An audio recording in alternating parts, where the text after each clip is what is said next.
홍해를 건너 출애굽한 이스라엘 백성들은 원래 약속의 땅 가나안까지는 약 15일이면 도착하는 굉장히 단거리에 있는 거리였습니다. 근데 하나님께서 그 이스라엘 백성들을 계속해서 무회를 했거든요. 그 이유는 두 가지입니다.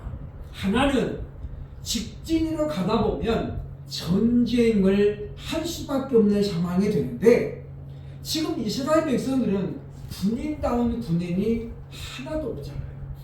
또 400여 년 동안 애굽에서 종살이를 했기 때문에 자발적으로 뭔가를 알아서 할 수 있는 능력이 그들에게는 없었기 때문에, 그래서 전쟁을 하게 되면 그들이 두려움에 휩싸일까 봐서 하나님께서는 이미 보면 이제 우회에서 먼 길로 돌아가게 했음을 성경은 말합니다.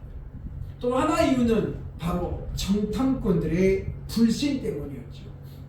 40명의 40일 동안 가나안을 정탐했던 사람들 중에 10명이 우리는 그곳을 절대로 차지하지 못할 것이다. 그래서 애굽으로 돌아가자는 이와 같은 부정적이고 불신앙적인 대화를 통해서 하나님은 그 40일을 1년으로 계산해서 40년 동안을 광야에서 방황하게 했다라고 하는 것입니다. 이처럼 전쟁은 오늘날도 마찬가지입니다만은 큰 후유증을 남기고 있죠. 러시아와 우크라이나 전쟁도 마찬가지고 지금 미국과 이란도 마찬가지입니다. 속전속결 단 며칠이면 끝날 줄 알았는데 막상 시작을 해보니까 지금 4년이 되는 거잖아요. 그래서 우리가 전쟁은 안 하는 것이 최우선임을 우리 역사가 우리에게 교훈해주고 있다는 것입니다.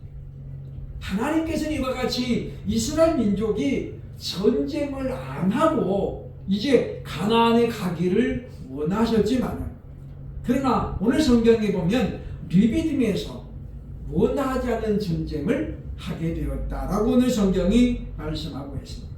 그것은 바로 아말렉과의 전투였다라고 하는 것입니다. 이 아말렉은 에서의 자손들 중에 하나죠. 즉 이삭이 쌍둥이를 낳았는데 바로 에서와 야곱을 낳습니다. 그 에서의 자손이 바로 아말렉 자손의 자손들입니다.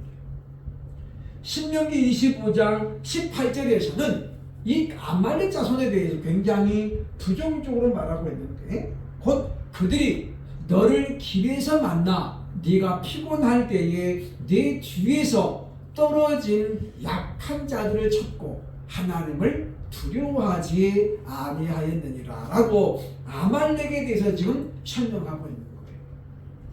그러니까 아말렉은 한마디로 뭡니까? 대단히 비겁한 방법으로 이스라엘을 괴롭혔다는 거예요. 왜냐하면 피곤해가지고 뒤에 떨어져 있는 그런 나보자들을 쳤다는 거잖아요. 문제는 그들이 하나님을 두려워하지 않았다라고 하는 것입니다. 그래서 먼 훗날 사무엘상에 보면 하나님께서 사무엘을 통해서 말씀하셨습니다. 보면 사무엘상 15장 3절에 보면 말씀하기를 보면 너는 그들을 진멸하라. 지금 가서 아말렉을 쳐서 그들의 모든 소유를 남기지 말고 진멸하되 남녀와 소아와 젖먹는 아이와 우양과 낙타와 나귀를 죽이라 하셨나이다. 사울 왕을 하나님이 바라보신 거예요. 네가 정말 내 말대로 하는지 안 하는지를 보고자 해서 아말렉이 말하기를 심지어 젖먹는 아이까지라도 진멸하라고 했던 거거든요. 그러니까 이와 같이 하나님께서는 아말렉에 대해서 두고두고 이스라엘과 대적이 되었던 것을 우리에게 알려주고 있다는 것입니다. 이 전쟁에서 결과적으로 결국 이스라엘은 압승을 거두게 되었습니다.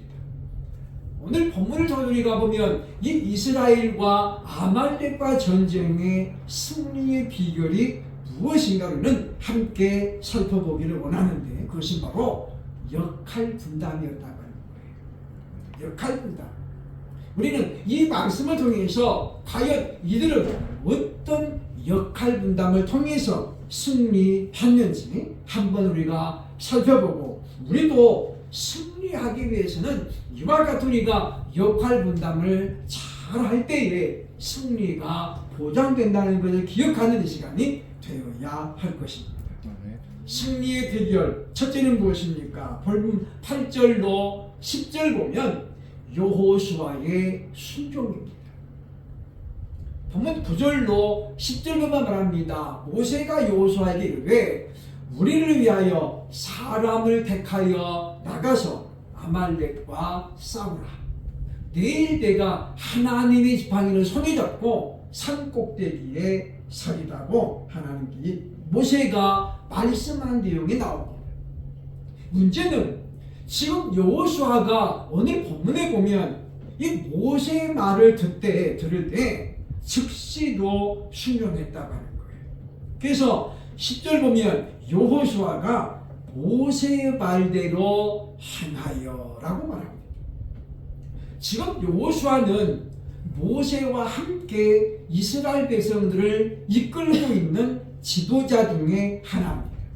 물론 공식적으로 모세가 최고 지도자이고 여호수아는 모세를 수종두는 사람이죠. 그렇기 때문에 이 여호수아도 지금 이스라엘 백성들의 상태가 어떤지에 대해서는 정확하게 알고 있는 사람입니다. 눈을 찢고 쳐다봐도 전쟁에 나갈 만한 군사가 아무것도 없는 거예요. 그럼에도 불구하고 오늘 성경은 말합니다. 여호수아가 모세의 말대로 행하여 아말렉과 싸우기를 시작했다. 그러니까 지금 이제 보면 여호수아 입장에 보면 어찌 보면 하나님 저를 지금 화살바위에 삼습니까? 이렇게 생각할 수 있는 거예요. 왜냐? 정예 군사가 아무도 없잖아요. 이스라엘 백성 중에 군인으로 훈련받은 사람이 누가 있겠습니까? 심지어 여호수아도 그런 경험이 전혀 없는 사람. 그럼에도 불구하고 여호수아는 뭘 경험했냐면 광야에서 하나님께서 보여주신 능력을 지금 경험했어요. 오늘 8절에 이렇게 말합니다. 그때에 아말렉이 와서, 그때가 언제냐? 이 그때가 언제냐면 지금 앞절에 나오는 게 뭐냐면 이스라엘 백성들이 먹을 것이 없어가지고 하나님 앞에 지금 원망하고 있는 거예요. 그래서 하나님께서 말씀하셨죠. 만나와 메추라기를 주어 먹게 하겠다. 아침에는 너희가 만나를 먹을 것이고 저녁에는 고기를 먹을 것인데 한 달 내내 메추라기를 먹게 될 것이라고 말씀했어요. 그리고 지금 그때가 언제냐면 만나와 메추라기를 먹던 바로 그 무렵을 이야기하고 있는 거예요. 그러니까 여호수아가 지금 이제 마음에 굳게 붙잡고 있는 게 뭐냐면 우리 하나님은 이 광야 빈들에서도 메추라기를 몰아와가지고 우리에게 먹여주시는 전능하신 하나님이라는 경험이 바로 지금 얼마 전에 있었다는 이야기죠. 그러니까 여호수아는 무엇입니까? 지금 상황을 보면 이스라엘에게 유리한 것은 아무것도 없어요. 아말렉은 그래도 지금 오랜 시간 동안에 국가 형태를 이루어서 전쟁을 했던 그런 민족이잖아요. 거기에 비해서 이스라엘은 지금 애굽에서 나와가지고 지금 약속의 땅을 향해서 가게 되면서 여러 가지 환경적인 요인들 때문에 백성들이 지금 사기가 떨어져 있는 상태예요. 그러니 만약에 이런 상태에서 여호수아마저도 하나님 좀 못합니다. 그렇게 낮아빠지면 어떻게 되겠습니까? 우리는 그렇기 때문에 여호수아의 신앙을 다시 한번 점검해 볼 필요가 있는데 우리는 한 번, 두 번의 신앙적인 체험을 우리는 참으로 귀하고 값지게 기억해야 된다고 합니다. 우리는 자꾸만 하나님 앞에 새로운 은혜를 갈구하거든요. 새로운 능력을 보여달라고 하거든요. 그런데 그것은 결코 올바른 신앙의 자세는 아닙니다. 왜냐? 하나님께서는 이미 하나님의 능력을 우리에게 충분히 증명해 보이셨거든요. 왜냐하면 이스라엘 백성들에게도 마찬가지입니다. 만나를 먹여주셔가지고 그들이 배고픔을 면하겠어요. 만나에 대해서 성경은 말하고 있습니다. 꿀을 섞은 과자였다. 그래서 이것을 쪄먹기도 하고 요리를 해서 먹기도 하고 여러 가지 방법으로 다양하게 먹었다는 거예요. 마누라는 말이 이게 뭐냐 그런 뜻이거든요. 그러니까 하늘에서 마치 아침에 이슬이 내렸듯이 만나가 내려가지고 온 광야에 어떻게 다 덮여져 있었어요. 생각해보면 얼마나 참 찬음한 모습입니다. 그들이 하나의 수고도 안 했는데도 이와 같이 아침마다 꿀 섞은 과자를 먹을 수 있었으니 얼마나 이들에게 힘이 되겠어요.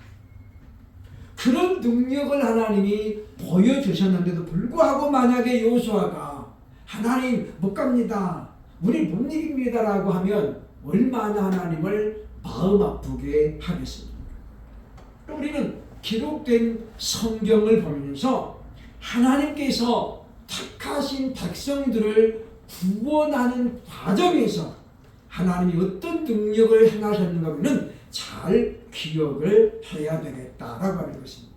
그리고 우리는 그 체험이 내게 직접적으로 없다고 할지라도 우리는 성경이 하나님의 말씀인 것을 믿는 그 믿음으로 말미암아 우리는 하나님에 대한 확신을 가질 수 있어야 된다라고 하는 것입니다.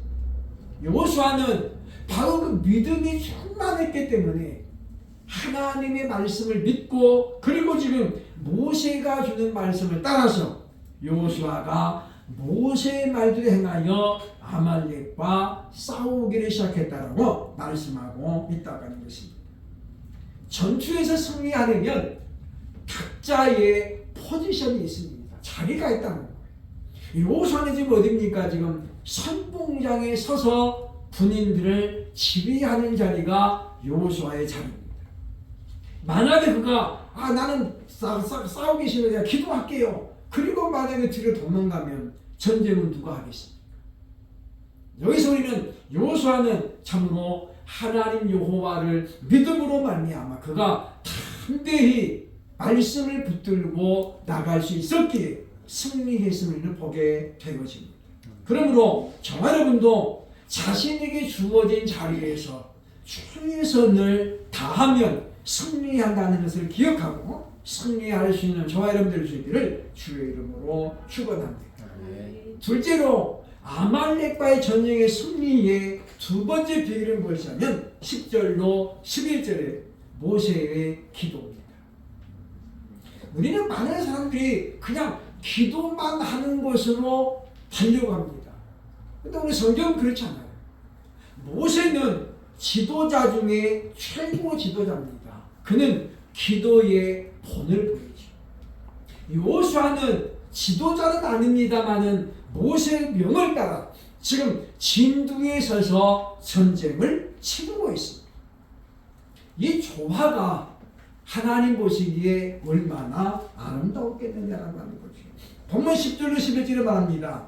모세와 아론과 훌은 산 꼭대기에 올라가서 모세가 손을 들면 이스라엘이 이기고 손을 들이면 아말렉이 이기더니라고 말합니다.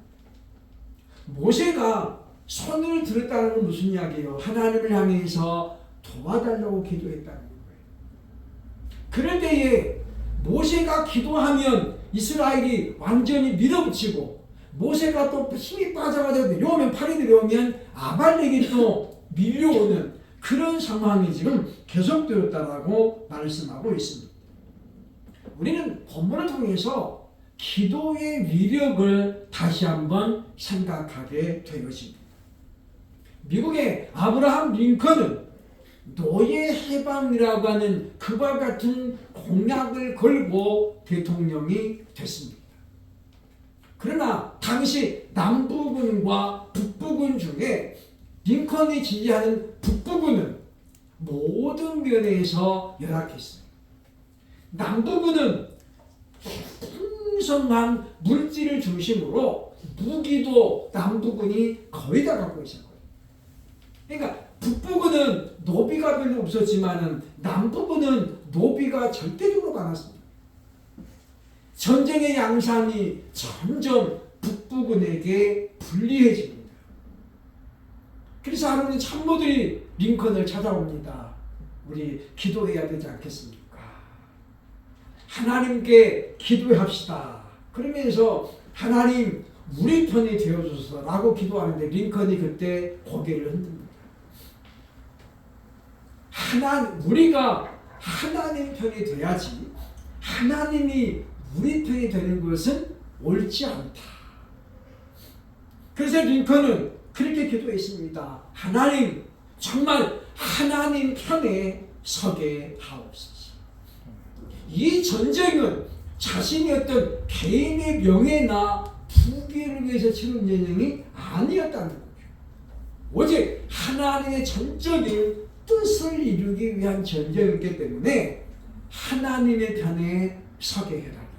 즉 아버지의 뜻대로 이루어달라고 링컨이 기도했다는 거예요. 결과적으로 우리가 잘 아는 것처럼 그때 이제 북부군은 대승을 거두게 되고 노예 해방은 현실로 이루어지게 되었다라고 하는 것입니다. 기독교 역사에 보면 기도의 위력을 실감했던 사람들은 한두 명이 아닙니다. 세계대 1차 대전 때 연합군은 굉장히 불리한 상황에 있었죠. 영국의 수상 윈스턴 처칠은 당시 그 상황을 보면서 라디오를 통해서 온 국민에게 기도에 동참해 줄 것을 요청했습니다. 지금 이대로 가면 우리 연합군이 패배할 수밖에 없습니다. 그러니 지금 방송을 듣는 모든 국민들은 나와 함께 기도합시다.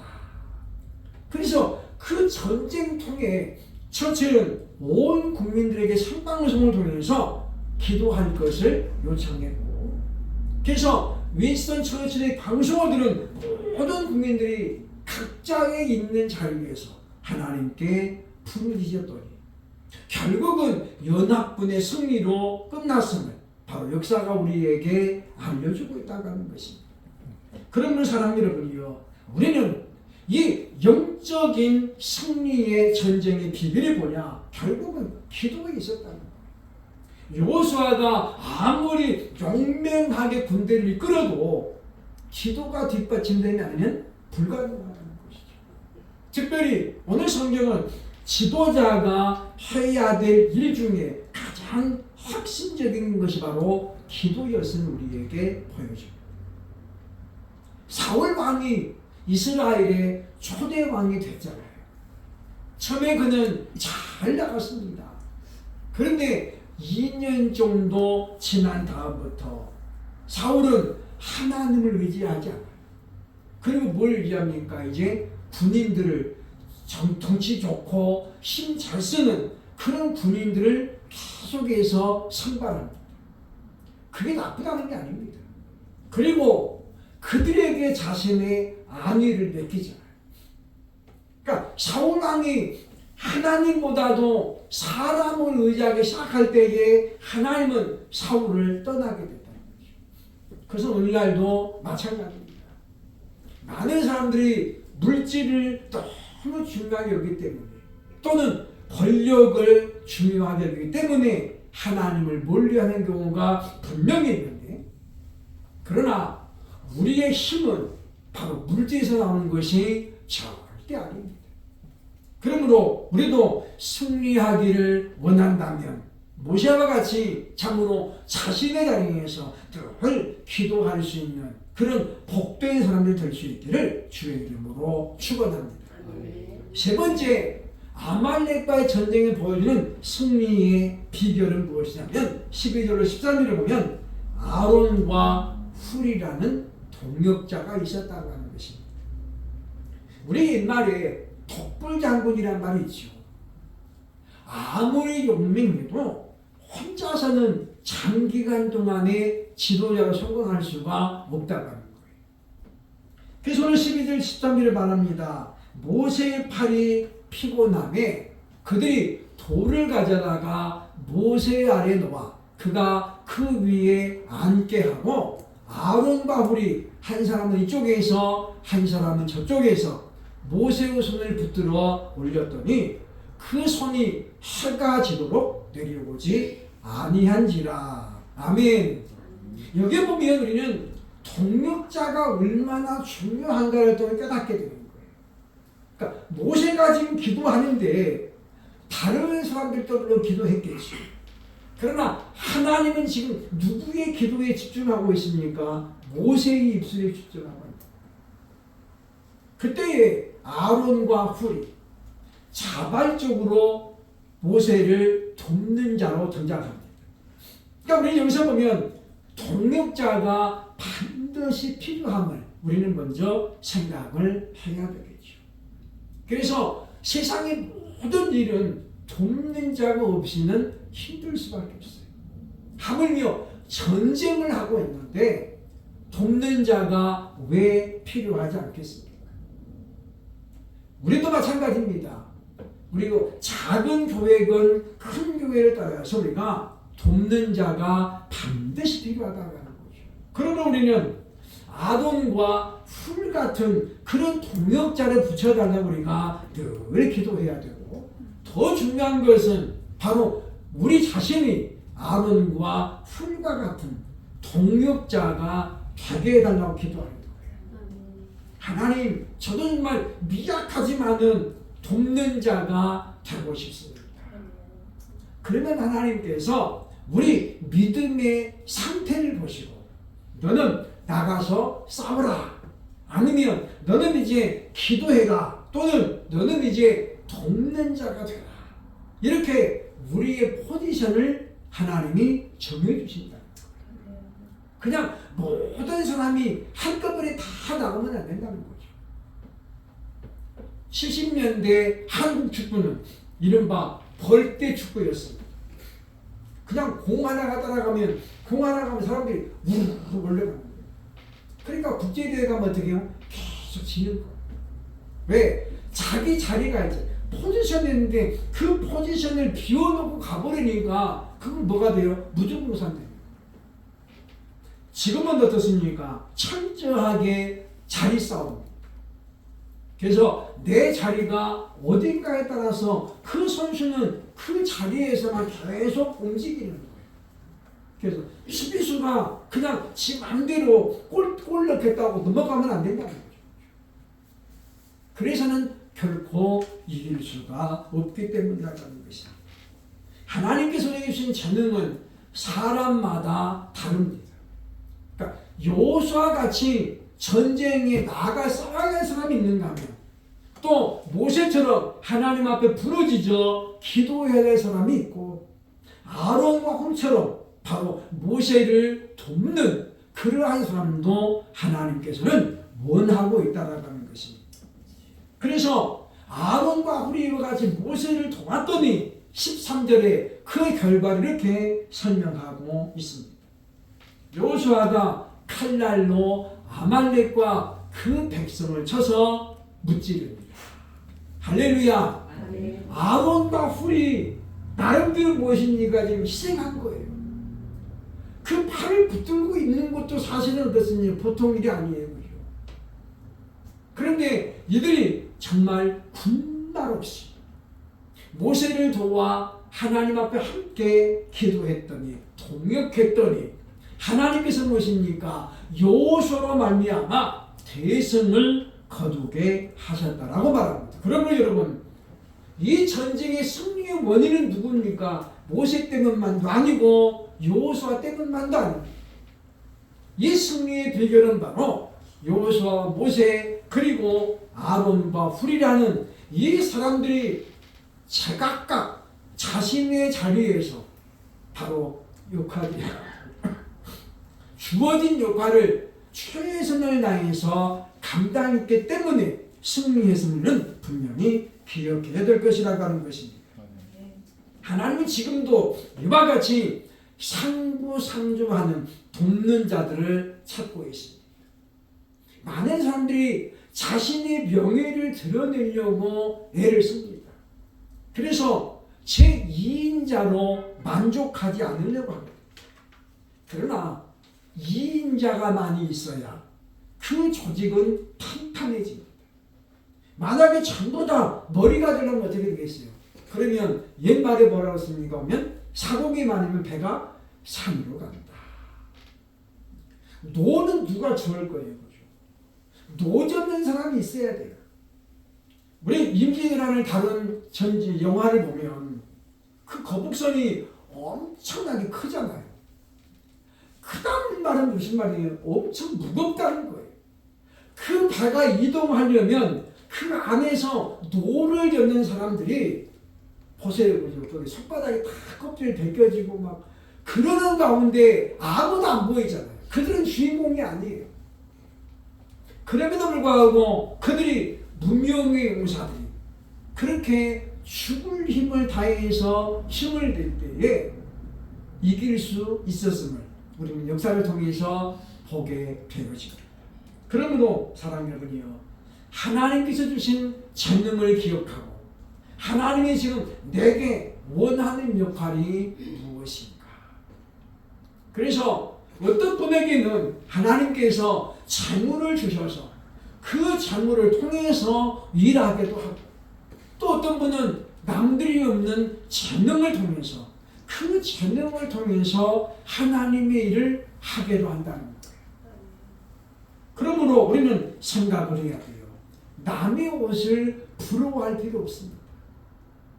세상에 우리가 가장 기본적인 것이 바로 먹는 거잖아요. 그러므로 우리는 이 일을 통해서 우리가 참으로 하나님의 내게 재능이 이것이라면 나는 이제 이걸 가지고 열심히 섬겨야 되겠다.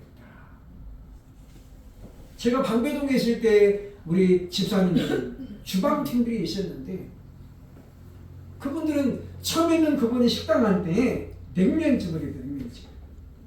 이천동에 있었는데 사람들이 와가지고 돈을 주면서 인상을 팍 쓰고 가면서 돈 받지 마시오 그러더니 이거 돈 받고 파면 안 됩니다. 이렇게 보니까 절반도 안 먹고 다 그냥 가는 거예요. 맛이 없어서 남긴 거죠. 그러면서 돈 받지 말라고. 그래서 이분이 문화동료로 살았는데 형편이 어려우니까 장사를 해야 되는데 어디서 배운 적이 없잖아요. 그래서 이제 이분이 그 재료를 대주는 그 아저씨를 붙들고 늘어졌대요. 나 좀 살려달라고. 냉면 재료를 대주는 그 아저씨를 붙들고 막 했더니 이분이 내가 무슨 요리사입니까? 나 몰라요. 그러면서 안 가르쳐 주는데 이분이 하도 붙잡고 매달리니까 소스를 제공한 거예요. 그 이분이 냉면을 아주 잘 만들어요. 그래서 그 교회 이분이 주방장이에요. 주방장. 그래서 매주마다 다른 요리를 하잖아요. 그 누가 그렇게 하겠습니까? 그러니까 그분은 그게 또 불만인 거예요. 하나님, 저도 좀 폼나는 거 하고 싶은데 맨날 이것만 하고 있으니 집에서도 이거 하지 집 밖에서. 그런데 이분이 뭐예요? 하나님이 그걸 원하시는 거예요. 야, 네 음식가 최고 좋아. 다른 사람들이 해주면 사람들이 뭐 청년들이 잘 안 먹어요. 그래서 하나님께서 기뻐하시는 일. 그래서 그분이 지금은 이제 은퇴했겠습니다만 그분이 오랫동안 주방을 이끌었던 기억이 납니다. 우리는 오늘 말씀을 기억하면서 하나님 앞에는 지도자만 중요한 게 아니에요. 전투에 나가는 자만 중요한 게 아닙니다.